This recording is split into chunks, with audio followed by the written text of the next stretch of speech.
¿Qué tal? Les habla Jorge Gestoso. En el programa de hoy, Pedro Sánchez y la política en España con otra notable invitada, Irene Sugasti, politóloga y periodista directamente desde Madrid. Irene Sugasti, una cálida bienvenida al programa. Muchísimas gracias, Jorge. Encantada de estar aquí otra vez con vosotros. Irene, esos 5 días que se tomó el presidente del gobierno español, Pedro Sánchez, para reflexionar si dimitía o no, ¿fue un Ujú. plebiscito? Bueno, muchas personas lo han analizado así, pero permitidme que os ponga un poco en contexto para entender por qué hizo esto el presidente de gobierno. Esta decisión, que se tomó en forma de carta a la ciudadanía española, él mandó una misiva a través de Twitter, de X, decía que se tomaba 5 días de reflexión porque tenía que considerar si continuaba o no en el cargo debido a los ataques judiciales que estaba recibiendo su pareja. Su pareja, Begoña Gómez, se había admitido a trámite por un juez una acusación de tráfico de influencias, pues que se supone que ella había, pues, según esa acusación, había ejercido un delito de tráfico, había cometido un delito de tráfico de influencias con unas empresas que estaban relacionadas con ciertas subvenciones públicas. ¿Cuál es el problema aquí, Jorge? El problema es que esta acusación a la mujer del presidente del gobierno venía dada por una formación ultraderechista que se llama Manos Limpias, que está organizada para sistemáticamente ir como colocando este tipo de tramas judiciales y toda la acusación estaba soportada sobre noticias de periódicos. No, ni siquiera no había pruebas más allá de titulares todos que venían de periódicos de la ultraderecha española que todos sabemos, quienes trabajamos en los medios lo sabemos de sobra, están financiados por los gobiernos de derecha que les dan mucho dinero público en subvenciones, están subvencionados por ejemplo, los grandes capitales venezolanos que están en Madrid, que están subvencionados por organizaciones ultraderechistas, ultraconservadoras. Entonces, este lawfare, porque esto es un procedimiento de lawfare que está sufriendo el presidente del gobierno, claramente venía marcado ahí. Ahora bien, él se toma estos 5 días, genera una situación de debate público muy interesante, porque nunca habíamos tenido algo así en la historia de la democracia española, un presidente que dice que va a parar porque no sabe si le merece la pena continuar, lo que él llama la máquina del fango, es decir, estos procesos judiciales en los que los medios de comunicación manipulados y que producen fake news, sumados a un poder judicial en manos de los poderes conservadores, él se preguntaba si merecía la pena continuar en una situación así. Bien, pues imaginaos que 5 días pasamos en España, sobre todo los que somos del gremio periodístico no dormíamos. Y cuando por fin anunció la decisión fue que se quedaba. Y sinceramente, para muchas personas, entonces ya no se trata tanto de un plebiscito a la externa sobre su figura, porque su figura se provoca, había un amplio respaldo de las fuerzas democráticas, de los partidos progresistas, en general en la calle, condenando estas prácticas del lawfare, sino tanto realmente entonces mucha gente en España nos preguntamos ¿para qué ha hecho todo esto? Si ha dicho que se queda, pero no ha planteado ninguna medida para parar esto. Y ese es el gran problema, que en España el 90% de los medios de comunicación eh, tienen una línea política que responde al conservadurismo político y a la derecha. Y eso obviamente genera un lawfare que no viene de ahora, que no es solamente el lawfare que ha sufrido la esposa de Pedro Sánchez. Este es un caso de entre muchísimos. Tenemos un historial de los últimos 10 años de situaciones en las que el Poder Judicial y el Poder Mediático se han dado la mano para generar casos falsos y sacar a personalidades políticas del tablero, en el que, bueno, pues puedo enumerar unos cuantos que seguramente a nuestro público internacional les suenen. Pues, por ejemplo, los casos de la financiación venezolana a Podemos, que luego se archivaron porque eran todos acusaciones falsas, los procesos judiciales contra diferentes líderes políticos que había en España, contra Pablo Iglesias, contra Juan Carlos Monedero, contra Mónica Oltra, contra Ada Colau, en fin, y que se parecen mucho a lo que en América Latina lleva sufriendo ya muchos años, ¿no? Esos procesos de lawfare que se han querido llevar por delante pues a Rafael Correa, Cristina Fernández de Kirchner, con magnicidio de por medio. en fin, que por supuesto creo que sabemos a qué nos enfrentamos. Entonces la pregunta que nos hacemos muchos periodistas y analistas es, entonces, presidente, ¿para qué todo esto? Se toma 5 días, descansa, reflexiona, valora un poco por dónde va la opinión pública y luego dice que se queda, pero no anuncia ni una ley de medios que regule la financiación de los medios y hasta dónde van estas fake news y qué consecuencias tienen. Tampoco anuncia nada para regular el acceso a la carrera judicial y el gobierno del Consejo General del Poder Judicial en España, que lleva años secuestrado en manos de la derecha, pese a que no tengan la mayoría, porque no está enquistada la renovación. Tampoco una ley que tenga que ver también con esa libertad de medios y esa libertad de expresión, cómo se pondera cuando tenemos periodistas que están ejerciendo deliberadamente fake news y están participando en operativas de lawfare, ¿no? Entonces, bueno, pues como en España tenemos un dicho que es, para este viaje no hacían falta alforjas, o lo que quiere decir, tanto anunciar, pero luego en realidad estamos en el mismo punto que hace 10 días. Bueno, de alguna forma también, para que nos ayudes a analizar, especulaciones de que fue una forma de medir, digamos, la opinión pública y en ese sentido, para algunos, ganó Pedro Sánchez. Estoy leyendo una encuesta de CIS que dice que el Partido Obrero Español, el partido, el PSOE de Sánchez, tenía en ese momento de la encuesta 38%, el PP, es decir, la mayor oposición, 27%, Vox, la ultraderecha, el 11%, y Sumar, digamos, izquierda más pesada, el 7%. Y dos comentarios también para quienes nos siguen fuera de España y de otros países. Reacciones, es decir, el líder de la oposición, estoy hablando del señor Alberto Núñez Feijóo, dijo: el presidente ha preferido huir hacia adelante que dimitir. Dice que es una estrategia personalista que busca básicamente eliminar la discrepancia. Y lo que tú decías, que lo dice entonces Pablo Iglesias, dice que Pedro Sánchez hizo el ridículo, dice él, porque denuncia el lawfare y sin anunciar nada para combatir el lawfare. Ese tipo de reacciones tú las has podido medir también. Sí, de hecho llevamos toda la semana un poco trabajando en esa línea y efectivamente respecto a lo primero que comentas, esa encuesta, para que veamos también un poco cómo se manejan los tiempos en la política española, que son un poco perversos. Esa encuesta del Centro de Investigaciones Sociológicas, que es público, que es estatal, salió justo en ese ínterin de días en los que el presidente se tomó el descanso. O sea, que es una encuesta que digamos, recoge el sentir de la popular en el ciudadano en el momento en el que él anuncia que quizás se marche.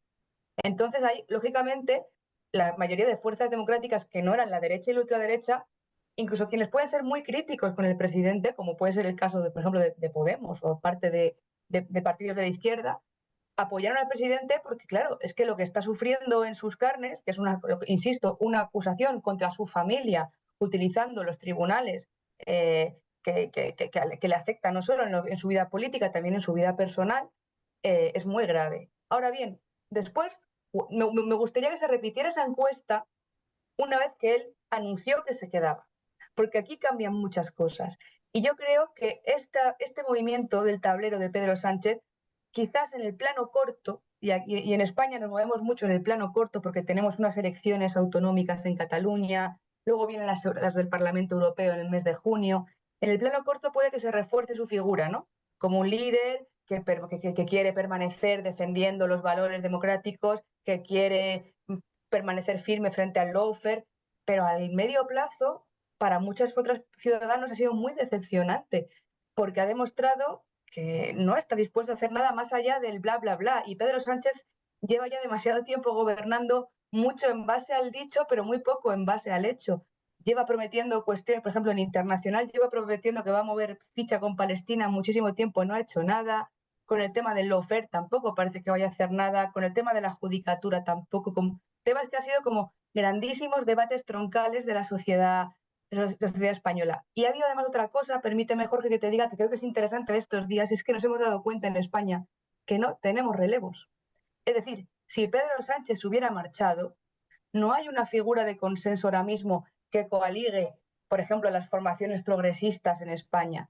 Y la derecha tampoco tiene ahora mismo una figura que que pueda recoger ese descontento, y de hecho por eso están bastante flojos en las encuestas en general. No tienen muy buenos datos ni a nivel autonómico ni a nivel de estatal, ¿no? de todo el Estado español. Así que estamos en un panorama bastante frágil y tenemos que ver qué ocurre con las elecciones europeas, porque allí las elecciones europeas al final en España son también una forma de plebiscitar la situación en el país. Y vamos a ver cómo el electorado castiga o no la decisión de Sánchez o premia o no la decisión de Sánchez. Al final él tiene un liderazgo muy personalista. Es un tipo que se ha caracterizado por toda su trayectoria política por ser un personaje pues con muchos giros de guión, un tipo muy rápido, que además tenía un perfil muy diferente a lo que en general teníamos en España, ¿no? Un tipo como más moderno, que hablaba idiomas, que estaba en el panorama internacional, que parecía como que retaba un poco a los viejos aparatos. Pero bueno, no hay que olvidar que el Partido Socialista Obrero Español, en el caso de España, es un partido de Estado, ¿no? Es el gran partido de la transición española hay muchos partidos socialistas dentro del Partido Socialista. Bueno, justamente tú usabas la palabra frágil y también para algunos analistas dicen que la estabilidad de la política española, y usan la palabra, es precaria, y dice que estos analistas que depende de los independentistas catalanes. Y tú decías justamente que en mayo está ese tema de la Cataluña. ¿Es cierto, tú como coincides con esta apreciación de que en mucha medida su gobierno depende de los catalanes?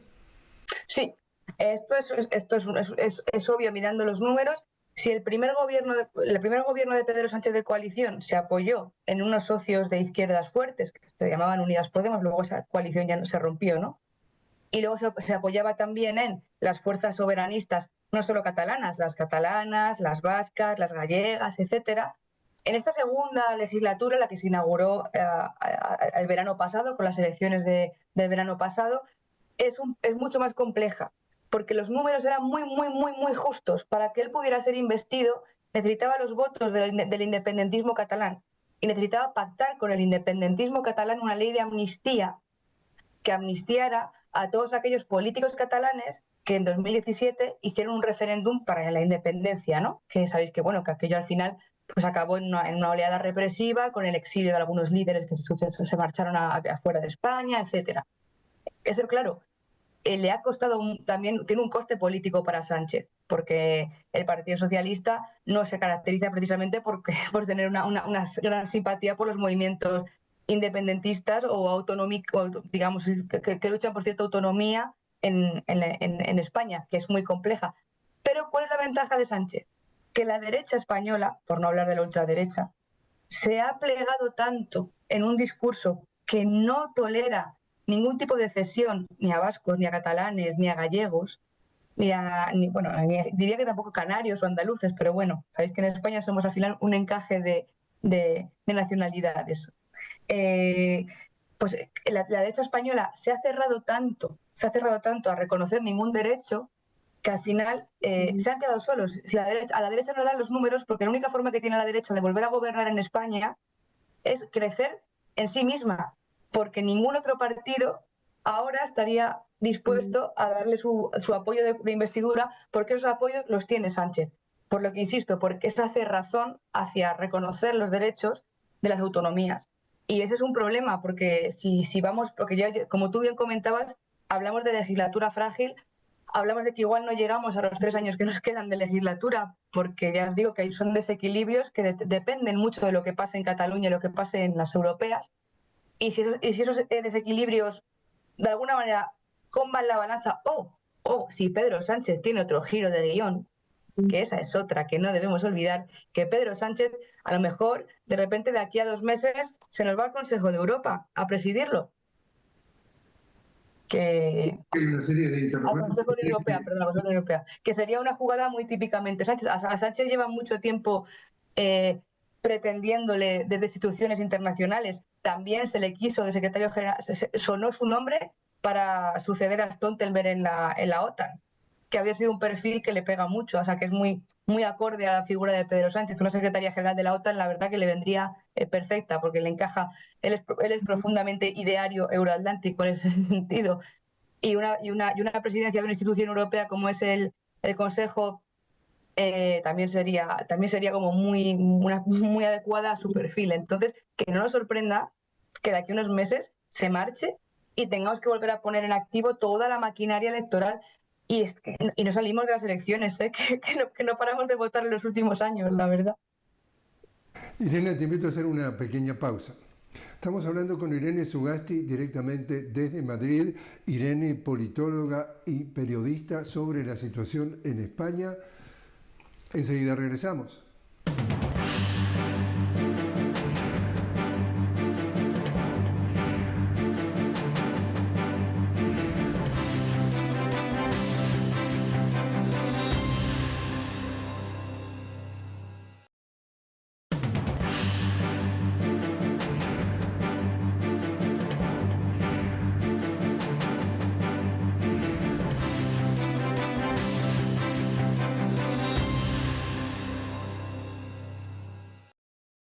Seguimos hablando con Irene Sugasti directamente desde Madrid. Irene, politóloga y periodista, hablando de la situación política en España.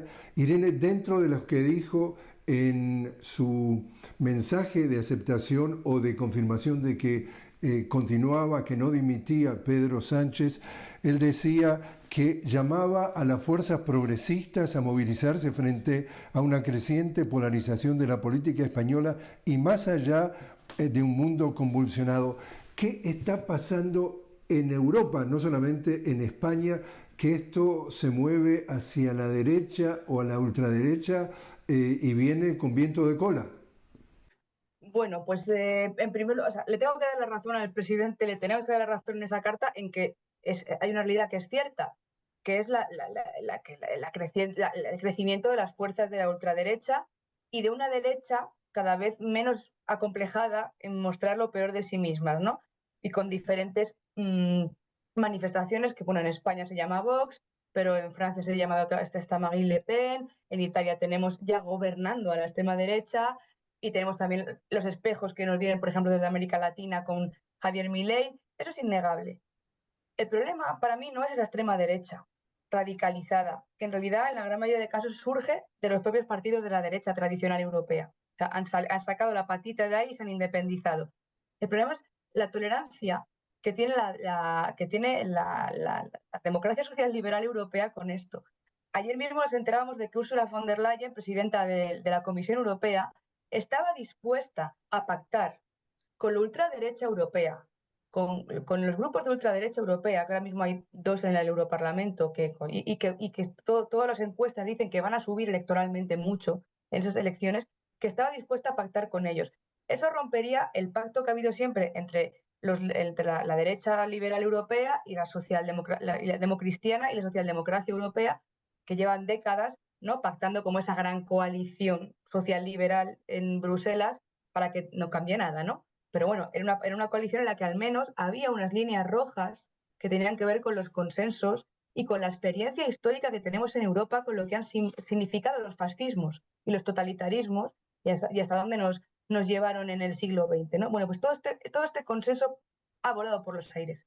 Y creo que tiene mucho que ver también la cuestión de la política exterior. Tiene mucho que ver lo que ha ocurrido en Ucrania, el apoyo salvaje de la Unión Europea a la guerra proxy de Estados Unidos en Ucrania, a cómo ha secundado la Unión Europea sin ningún tipo de autonomía ni de soberanía estratégica los pasos que Estados Unidos le ha mandado seguir en Ucrania a costa de su propia gente, a costa de miles y millones de muertos sobre la mesa, y también de cómo Europa ha sido la misma Europa que nos pedía a todos unidad, democracia y apoyo a Ucrania, la misma Europa que se ha quedado de brazos tendidos y sin hacer absolutamente nada con el genocidio en Palestina, que está permitiendo que el sionismo de Netanyahu penetre perfectamente en las instituciones europeas y se legitime. Entonces, claro, esta ruptura de los grandes consensos y de los grandes marcos de debate y de políticos en Europa obviamente se trasladan a toda esa polarización que dice Sánchez. Pero Sánchez también hay una parte un poco tramposa en su carta, que es que él dice que llama a los progresistas y que llama a los demócratas y las demócratas a que reaccionen. Los demócratas y las demócratas y gran parte de la ciudadanía en diferentes manifestaciones llevan tiempo reaccionando, llevan tiempo avisando de esta polarización. El lawfare, como le decía antes, no es una cuestión que venga de ayer. El lawfare se ha llevado por delante a partidos políticos, en el caso español como Podemos, a muchos líderes y a muchas personas que se han ido injustamente a su casa con condenas falsas que luego se han probado falsas y han sacado del tablero político a figuras que habrían sido determinantes para cambiar el designio de nuestro país o de Europa o de América Latina también. Entonces, que el presidente nos pide una reflexión colectiva es un poco hipócrita, porque la reflexión debe de venir de otros espacios. Y además, en concreto, con lo que él comenta del asunto de que hay que hacer un frente común, ya lo utilizó en las anteriores elecciones, también Pedro Sánchez ganó porque tenía un mensaje antifascista, abiertamente antifascista. Hablaba de antifascismo, que es una palabra que en España cuesta mucho pronunciar y en Europa en general porque nos lleva, pues eso, a la posguerra de mediados del siglo, ¿no? Pero él hablaba de que había que frenar el fascismo con derechos. Ok, mucha gente votó porque era ese voto del mal menor. Era o votamos a Pedro Sánchez o votamos a una derecha con una extrema derecha que van a arrasar con todo. Misma dicotomía que va a ocurrir en Europa.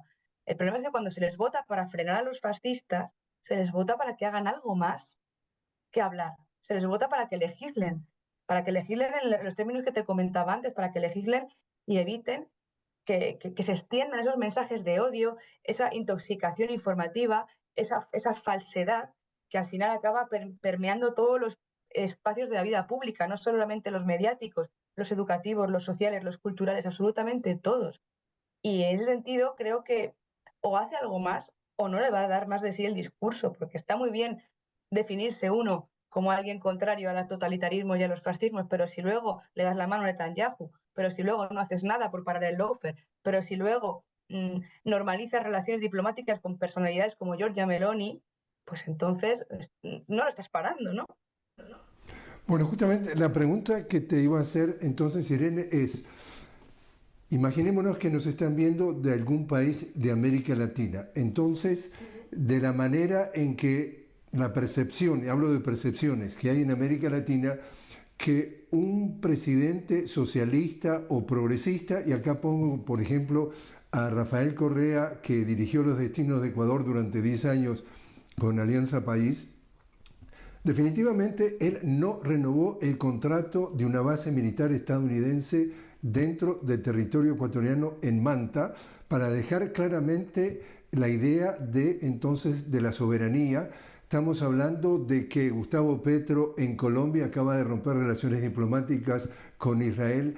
Claramente los progresistas o la gente de socialistas tienen una política, diría, de frente o claramente definida frente a lo que sería, digamos, el mundo unipolar. Y acá tenemos la percepción que en España hay un presidente, entre comillas, socialista, pero que apoya a la OTAN.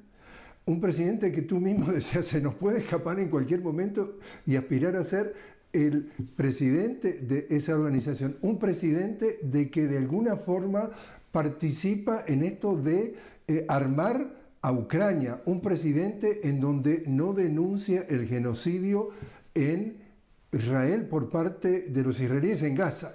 Y entonces, viendo esto desde América Latina, la pregunta del millón ¿es este señor un socialista o qué? Pues me encanta que me hagas esa pregunta, Jorge. Pues por supuesto, desde mi punto de vista, y no hablo políticamente, sino como periodista y analista que lleva mucho tiempo estudiando sus movimientos en política internacional, que es de lo que yo soy estudiosa, no, obviamente no lo es. Al margen de la política interna española, lo que tú comentas, la política exterior creo que refleja mucho, al final, las voluntades y los verdaderos marcos ideológicos y de acción de un gobierno. Y en el caso del Pedro Sánchez y del Partido Socialista Español, el seguidismo al atlantismo americano desde el principio, desde que muriera Franco y se configurara la democracia española en el 78, desde aquel momento tuvieron un claro sometimiento a la OTAN.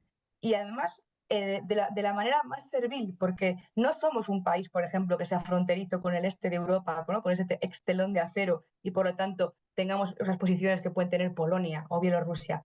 No, y sin embargo, España se empeña en ser siempre como el mejor estudiante, el primero de la fila, el que más demuestre a la OTAN cuánto dinero podemos invertir, cuántas armas podemos enviar, cuánta gente podemos poner a su servicio, sobre todo, cuánto podemos legitimar ese discurso. Por eso digo que Sánchez encaja muy bien en ese marco de lo que es la OTAN, porque sería el líder que le daría esa pátina socialdemócrata que necesita la OTAN para legitimarse, ¿no? Y nos hablarían de una OTAN que trae la paz, de una OTAN que trae la igualdad de género, de una OTAN que tal, ¿no? Bueno, es un poco como un Biden, ¿no? En ese sentido.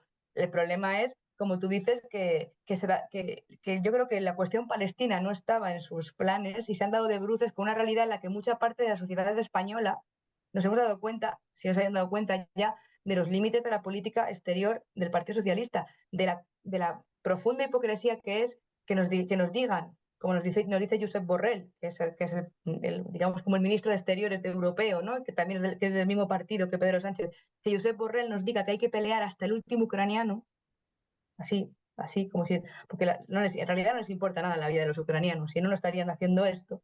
Y sin embargo, tengamos que ver que 7 meses después nadie ha movido un dedo en España, nadie ha movido un dedo para hacer algo como lo que ha hecho el presidente Petro, ¿no? Como parar las relaciones diplomáticas. Como, pues con ese ejemplo, muchísimos. Por eso cuando miramos a América Latina, por ejemplo, con lo del lawfare, nos damos cuenta también de cómo se dimensionan las cosas, ¿no? El presidente ha montado este plebiscito, ¿no? De 5 días de reflexión y tal, por un caso de lawfare de un colectivo de extrema derecha contra su esposa. Pero vamos a compararlo con lo que ha sufrido Lula, ¿no? Con lo que ha sufrido o con lo que está sufriendo Ecuador con ese secuestro en la embajada hace menos de un mes, ¿no? Quiero decir, obviamente hay diferentes grados y los grados tienen que ver, la ofensiva tiene que ver con lo valiente que tú seas. Irene Sugasti, muchísimas gracias por haber estado con nosotros. A vosotros, siempre, muchísimas gracias.